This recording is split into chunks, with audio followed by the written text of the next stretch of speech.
This channel does not promote any violence, harmful, or illegal activities. All content provided by this channel is meant for an educational and information purpose only. Bharat Bangladesh বিদেশ সচিব পর্যায়ের আজকে বৈঠক রয়েছে, আর সেই বৈঠকের দিকে অবশ্যই তাকিয়ে রয়েছে গোটা বিশ্ব, তাকিয়ে রয়েছে। কারণ বর্তমানে ভারত বাংলাদেশের মধ্যে সম্পর্ক যেভাবে তলানিতে গিয়ে ঠেকেছে এবং ওদেশের বাসিন্দা এবং যারা নেতা রয়েছেন কিংবা যারা এক্স কমান্ডো রয়েছেন কিংবা সেনাবাহিনীতে যারা কাজ করেন, তাদের একের পর এক ভারত সম্পর্কে বিদ্বেষপূর্ণ মন্তব্য, আর সেখানে সংখ্যালঘুদের ওপর লাগাতার নির্যাতন, সবটা নিয়ে আজকের বৈঠকে কি আলোচনা হতে পারে, কখন শুরু হচ্ছে বৈঠক, আর ঠিক কি আপডেট পাচ্ছি সর্বশেষ।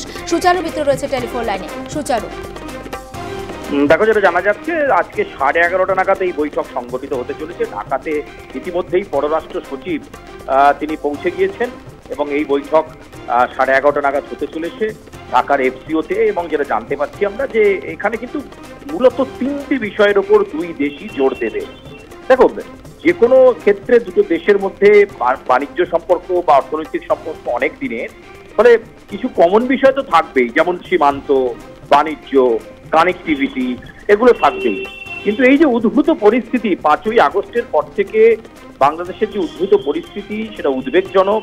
সেখানে সংখ্যালঘু সম্প্রদায় অত্যাচারিত হচ্ছেন, এরকম একটা আবহে বা এরকম একটা প্রেক্ষাপটে 3টে বিষয়ে মূলত বলা যেতে পারে ভারতের থেকেও বাংলাদেশ 3টে বিষয়ে গুরুত্ব দেবে। প্রথম, সেটা হচ্ছে ভারতীয় গণমাধ্যম এবং বাংলাদেশ নিয়ে অপপ্রচার। তুমি জানো, বাংলাদেশে ইতিমধ্যেই সমন্বয়ক বা অন্তর্বর্তী সরকারের যারা উপদেষ্টা আছেন, তারা বারবার সংবাদ মাধ্যমের সামনে যে বিবৃতি দিয়েছেন, সেই বিবৃতিতে তারা বারবার পরিষ্কার করে দিয়েছেন যে ভারতীয় গণমাধ্যম যেটা প্রচার করছে সেটা অপপ্রচার হচ্ছে এবং অনেক ক্ষেত্রেই নাকি মিথ্যাচারণ করা হচ্ছে। ফলে এই বিষয়টা আজকে এই পররাষ্ট্র সচিবের কাছে বাংলাদেশের পক্ষ থেকে নিশ্চয়ই রাখা হবে এবং ভারতীয় গণমাধ্যমের ভূমিকা নিয়ে বলা হবে, অপপ্রচার নিয়েও বলা হবে। দ্বিতীয় যে বিষয়টা আজকে উঠে আসবে এই বৈঠকে, সেটাও কিন্তু অত্যন্ত তাৎপর্যপূর্ণ। 5ই আগস্টের পর থেকে বাংলাদেশে যে পরিস্থিতি চলছে, তার মাঝে ভারতে বসে শেখ হাসিনার রাজনৈতিক সক্রিয়তা বা রাজনৈতিক কার্যকলাপ বন্ধ করতে হবে। তুমি জানো যে কয়েকদিন ধরেই আমরা দেখছি, বা একটা মাস ধরেই আমরা দেখছি, বিভিন্ন সময় অডিও বার্তা দিচ্ছিলেন শেখ হাসিনা, যদিও সেটাকে সেন্সার করা হয়েছে, কিন্তু ভারতে বসে তিনি রাজনৈতিক সক্রিয়তা দেখাচ্ছেন এবং কার্যকলাপ দেখাচ্ছেন শেখ হাসিনা। সেই কার্যকলাপ বন্ধ করতে হবে, এই দাবি ইতিমধ্যেই করা হচ্ছে। এটা দ্বিতীয় বিষয়।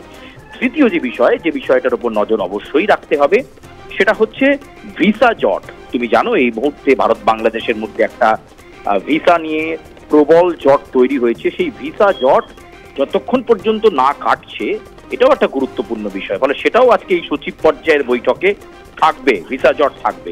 এই মূলত 3টে বিষয় ছাড়াও অবশ্যই ভারতের পক্ষ থেকে কিন্তু বার্তা থাকবে যে সংখ্যালঘুদের ওপর যে আক্রমণ হচ্ছে সেটা যাতে বন্ধ করা যায়। কারণ এটা নিয়ে প্রধানমন্ত্রী নরেন্দ্র মোদী বা বিদেশ মন্ত্রী এস জয়শঙ্করের আগে বৈঠক হয়েছিল, বাংলাদেশকে একটা ফিলার দিয়েছিল ভারত। আজকে সেই বিষয়টা কিন্তু অবশ্যই থাকবে এবং চিন্ময় কৃষ্ণ দাস ব্রহ্মচারীর বিষয়টাও কিন্তু আলোচনার টেবিলে উঠে আসতে পারে। কিন্তু মূলত যে 3টে বিষয় আমি তোমাকে আরো একবার আলোকপাত করব, শেখ হাসিনার ভারতে বসে রাজনৈতিক সক্রিয়তা তৈরি করা বা কার্যকলাপ বন্ধ করতে হবে, ভারতীয় গণমাধ্যম এবং অপপ্রচার নিয়ে একটা আলোচনা আজকে এই আলোচনার টেবিলে থাকছে, এবং সেই সঙ্গে যে কথা আমি বলছিলাম যে ভিসা সংক্রান্ত জট যাতে কেটে যায়, আবার সরলীকরণ হয়। কারণ এই মুহূর্তে কিন্তু বাংলাদেশ থেকে যারা ভারতে আসছেন, বিশেষ করে আমাদের এই কলকাতার মির্জাগালি স্ট্রিট, এজরা স্ট্রিট, এই চত্বরে যারা আসেন, তারা অনেকেই কিন্তু আসছেন যেটা মেডিকেল ভিসা দেখিয়ে, অর্থাৎ শারীরিক অসুস্থতার কারণ দেখিয়ে তারা এই মুহূর্তে ভারতে আসছেন। কিন্তু অন্যান্য কাজেও তো অনেকে আসেন জুলেখা। ফলে এই ভিসার জটটা যতক্ষণ না মিটছে, এটাও একটা গুরুত্বপূর্ণ বিষয়। এই 3টে মূলত বিষয় থাকবে। এবার এটা ছাড়াও এটাকে আধার করে আমি যে কথা বলছিলাম সেই বিষয়গুলো থাকবে। সড়ক যোগাযোগ ব্যবস্থায় বাণিজ্যিকরণের ব্যাপার, সীমান্ত অঞ্চল নিয়ে একটা আলোচনা থাকবে, কানেক্টিভিটি নিয়ে আলোচনা থাকবে। ত্রিপুরাতে, ব্রাহ্মণবেড়িয়াতে হঠাৎ করে বাসে উঠে ভারতীয় নাগরিকদেরকে শাসানো, এই বিষয়টাও কিন্তু আলোচনার টেবিলে এসে পড়বে সভাপতি। কিন্তু দেখার যে এই আলোচনা বা বৈঠক কতটা ফলপ্রসূ হয়। একেবারে নজর থাক সুচারু। আপাতত তোমাকে ধন্যবাদ। তবে উত্তপ্ত বাংলাদেশের পরিস্থিতি এবং সেখানকার যে পরিস্থিতি রয়েছে আর তার পরিপ্রেক্ষিতে এই বৈঠক আশা করা যায় ফলপ্রসূ হবে এবং দুই দেশের মধ্যে যে একটা বরফ শীতল পরিবেশ ছিল বা একটা সম্পর্ক ছিল, আশা করা যায় সেই আগের অবস্থাতে ফিরে আসবে।